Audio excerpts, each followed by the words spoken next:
안녕하세요, 해나입니다. 여러분은 호퍼를 좋아하시나요? 저에게 호퍼는 그렇게 특별한 작가가 아니었는데요.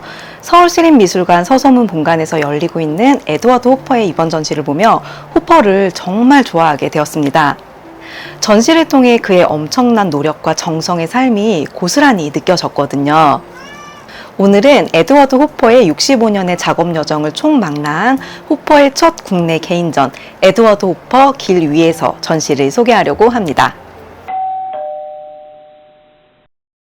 에드워드 호퍼는 20세기 초 현대인이 마주한 일상과 정서를 독자적인 시각으로 화폭에 담아낸 대표적인 현대미술 작가입니다. 호퍼는 미국 뉴욕주 나이액에서 태어나 예술가로 성장합니다. 뉴욕 예술학교에서 사파와 회화를 배우고 1924년까지 광고 표지 제작 등 상업화가로 활동하며 오래 무명 시절을 이어가다가 동료 작가였던 아내 조세핀의 도움을 받아 전업작가의 길로 들어갑니다. 그는 어릴 때부터 미술을 했고 작가가 되겠다는 열망을 가지고 있었어요. 하지만 생계를 위해 사파가로 오랫동안 일하며 초기에는 혹평을 받기도 합니다. 그는 아내 조세핀의 도움을 받아 전업작가의 길로 들어가게 됩니다. 에드워드 호퍼는 20세기 미국 미술에 큰 영향을 미친 작가인데요. 그의 작품들은 현실주의와 인상주의를 결합한 독특한 스타일을 가집니다. 호퍼는 현대 도시 생활의 고독과 외로움, 사람들의 고립감을 표현하면서도 빛과 조명, 캔버스 속 공간 표현 등을 독특하고 정교하게 구현해냅니다. 호퍼의 작품들은 그가 살았던 20세기 초기 미국 사회의 변화와 미국의 도시와 대공황 등과 밀접한 관련이 있습니다. 그의 작품들은 그 시절 도시 생활의 단면을 잘 포착하면서도 사람들의 내면적인 감정과 고독함을 시각적으로 표현합니다. 그의 사실주의적 접근과 사물의 묘사, 현실적인 분위기를 표현하는 방식은 후대의 작가들에게도 큰 영감을 주었습니다. 일상적인 주제와 사실주의적 표현의 앤디 워홀이나 데이비드 호크니의 화려한 색채와 화면 속 공간 표현은 호퍼의 영향을 받은 게 아닐까 싶어요. 이처럼 시대를 반영하며 그 시대의 고독을 잘 담아내는 호퍼의 작품은 20세기 미술사에 중요한 영향을 미칩니다. 이번 전시는 서울시립미술관과 뉴욕 휘트니 미술관이 공동 기획한 호퍼의 첫 국내 개인전입니다. 이번 전시에서는 에드워드 호퍼의 전 생애에 걸친 드로잉, 판화, 유화, 수채화 등 작품 160여 점과 3본 호퍼 아카이브의 자료 110여 점, 총 2700여 점의 작품을 7개의 섹션으로 나누어 전시했는데요. 에드워드 호퍼, 파리, 뉴욕, 뉴잉글랜드, 케이프 코드, 조세핀 호퍼, 호퍼의 삶과 업, 이렇게 7개의 섹션으로 호퍼가 머문 4곳의 도시와 호퍼의 예술 세계에 큰 영향을 준 장소를 따라 65년간 이어간 호퍼의 여정을 만날 수 있습니다. 이번 전시의 제목은 길 위에서인데요. 호퍼가 풍경을 관찰하고 그림을 그려온 길, 예술을 위해 헌신한 방대한 노력의 여정을 만나볼 수 있습니다. 1층에서는 그가 그린 사파들을 볼 수 있는데요. 굉장히 섬세하면서도 클래식하고 위트 있는 그림들을 만날 수 있습니다.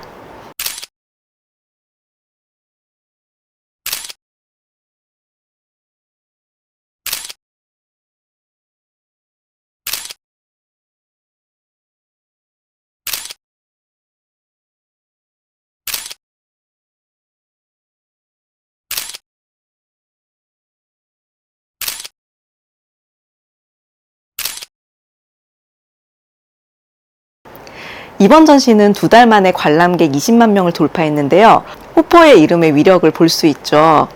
이번 전시에서는 호퍼가 머문 4곳의 도시마다 성장하고 확장해가는 호퍼의 작품들을 각 도시별로 만날 수 있습니다. 첫 번째 도시는 파리인데요. 호퍼는 1906년에서 1910년 동안 3번에 걸쳐 파리에 체류하며 파리의 건축물, 강과 다리 등을 그리며 독자적인 화풍을 갖추어 갑니다. 파리는 그가 학교를 졸업한 뒤 미술을 독학하기 위해 떠났던 곳이에요. 인상주의의 영향을 받아 빛과 그림자의 대비와 함께 호퍼만의 독특한 구도를 만들어냅니다.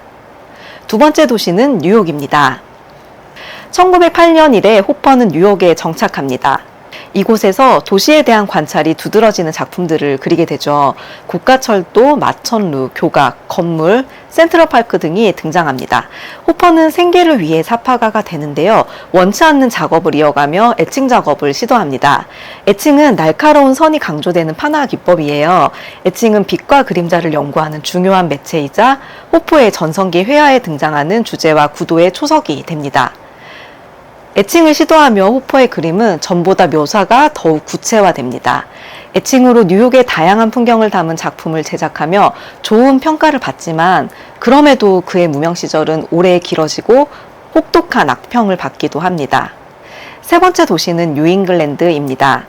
1924년 조세핀과 결혼을 한 후 호퍼 부부는 뉴잉글랜드를 여행하게 되는데요. 이 시기에 여행하며 그린 다양한 야외 수채화 작업을 만날 수 있습니다. 네 번째 도시는 케이프코드입니다. 케이프코드는 호퍼 부부의 제2의 고향이라고 불리는데요. 고운 모래 둔덕이 있는 고요한 지역은 호퍼가 바쁜 뉴욕에서 벗어나 작업하기에 최적의 장소였습니다. 뉴잉글랜드와 케이프코드는 아내 조세핀을 만나고 본격적으로 작가로 활동하기 시작한 시기로 자연을 여러 각도로 표현하며 수채화와 유화를 사용합니다. 호퍼의 작품은 사실적인 분석 위에 그의 상상력이 가미되며 호퍼만의 독자적인 작품들이 탄생합니다. 호퍼가 그림을 그리던 시기 중 미국의 1920년, 30년대는 제1차 세계대전과 경제공황을 지난 시대였어요. 그래서 그의 그림 속에는 사람들의 공허감과 상실감, 고독이 깊게 드리워집니다. 이번 전시에서는 호퍼의 65년에 이르는 화업의 여정을 상세하게 만날 수 있습니다. 호퍼는 성공한 후에도 성실하게 드로잉 연습을 지속합니다. 컴퓨터만큼 정확한 비율을 자랑하는 그의 작품들을 통해 호퍼의 치밀한 분석과 연구를 엿볼 수 있었어요. 저는 평생을 예술에 헌신한 예술가들에 대한 존중과 경애가 있는데요. 호퍼하면 당연한 듯 따라오는 키워드는 현대인의 고독이잖아요. 하지만 이번 전시를 보며 저에게 가장 강하게 다가온 건 호퍼의 엄청난 노력의 양과 질이었어요. 저는 이번 전시를 보며 호퍼를 정말 좋아하게 되었는데요. 그 이유는 호퍼의 엄청난 노력의 양과 질에 압도되었기 때문입니다. 그는 작가로 성공하고 나서도 성실하게 드로잉을 연습했고 도시의 풍경을 관찰자가 되어 오래 바라보며 긴 시간 관찰하고 분석하여 풍경을 그려냅니다.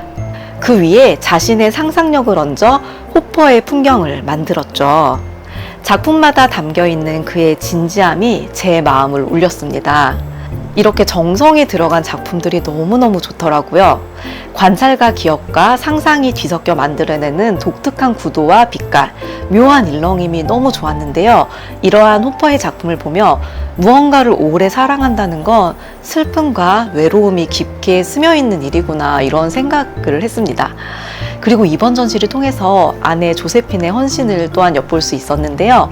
그녀가 30년 이상 관리한 호퍼의 장부는 현재 호퍼의 주요 작품들을 파악할 수 있는 주요 자료가 됩니다. 그녀는 매우 꼼꼼하게 남편의 전시 이력, 작품 판매 등의 장부를 30년 이상 관리했어요. 이번 전시에서 미디어 아트를 통해 조세핀이 관리한 4개의 장부를 만나볼 수 있습니다. 20세기 미국의 현대 작가를 이야기할 때 빠질 수 없는 이름 에드워드 호퍼. 이번 전시를 통해 에드워드 호퍼가 예술에 헌신하며 걸어온 65년의 여정을 만나볼 수 있습니다.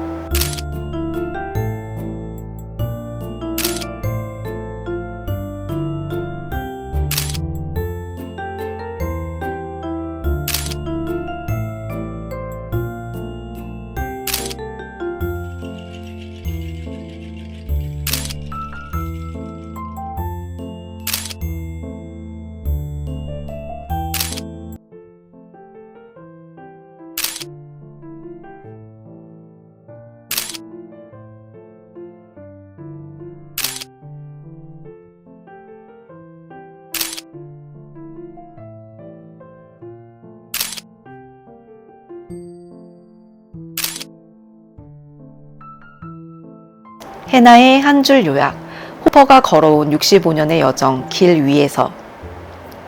여기는 예술을 공부하는 지식 채널 해나의 예술 책상이고요. 저는 해나입니다. 감사합니다.